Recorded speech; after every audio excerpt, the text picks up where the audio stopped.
стоите как нищие. Подавайте на выносим. Давайте объясню всем игру. Макс, не надо так в образ входить. Я вам сейчас объясню игру и потом раздам. Обязательно каждому здесь всем хватит. Je donne le chiffre à chacun. Я дам цифру каждому. Et puis, а потом, on va former le train. А потом мы сделаем паровозик.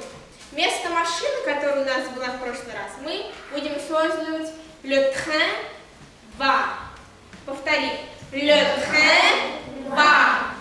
Да, и потом мы называем цифру, которую мы только что повторили. Я сейчас скажу. Раз. Это 9. 3. 7. Тихо. Рома. Боря, у каждой игры свои правила. Это себе повторяю.